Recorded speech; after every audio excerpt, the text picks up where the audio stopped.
y'all? Welcome back to the channel, Spirit Journey of the White Cherokee. They call me Jake to share spiritual knowledge from experience. And that last video that I done, if you watched it, you've seen or heard a whole bunch of rambling. I actually started that video with no intentions of anything. That's where it led up. I was trying to figure out what to name it, and that's what I named it. But anyway, since I did that, we'll make this a part 2 and actually ground some of that shit I was talking about in the last video. Okay, Kundalini and epic sexuality.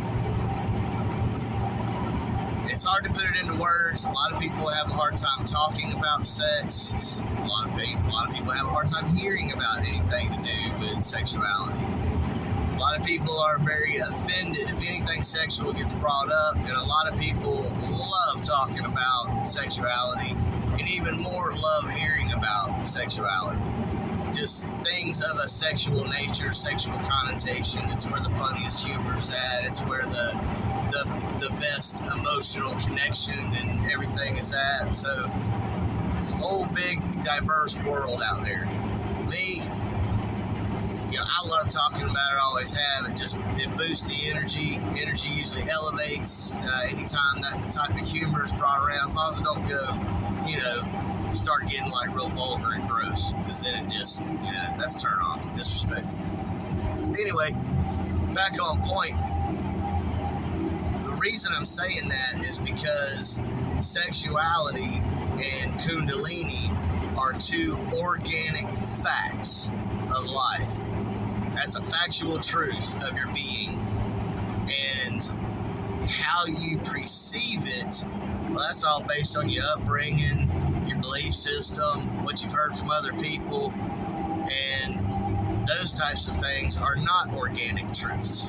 So it's, I guess I'm stressing the importance of recognizing organic fact of self, and then learning how to have a completely unbiased, authentic connection with that truth of self.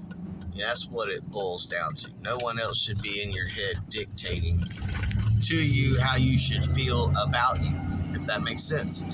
So, when you can ground in that within itself will amplify the sexual experience.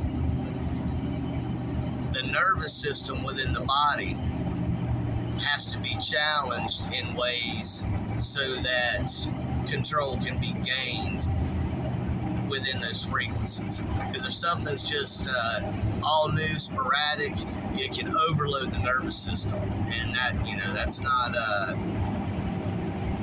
going to benefit what we're speaking of when you're creating a sexual event for self, not just getting the rocks off, relieving some stress, that kind of thing, which is what most of society does. But I'm talking about really getting into the zone, breathing in to those intentions, breathing that energy, that mode, the mode of that channel into the body. And then grounding in that, where you keep your nervous system at a regulated state, and speed up as you can, but slow down as needed to help regulate that, shifting positions, doing things where there's a momentum that stays, but there's allotments for regaining control of the nervous system, so that nothing happens prematurely that stops the event. So it's about breathing into the moment, trying to keep those muscles, the muscles of the pelvic floor, you want to keep them as relaxed as possible. Breathe into the lower portion, deep breaths, and keep that regulated and keep moving forward. And the female, the same way, when she's able to breathe into that and completely get herself to a stage, because guys, you don't get her anything. It's all about what the female allows for herself. And guys usually rush in there way too fast. Things need to be, really slowed down. Really slowed down. The experience is about that delicate flower, that you're gonna bring into this fruition. So it's when your focus shifts in that, it allows you to spend more time because you make it about the now experience, not the end game, not releasing. So it's you stay in that now, and then everything nurtures her and then allows her to begin releasing into those moments where she can be fully in her moment and not in distractions of, do I look okay?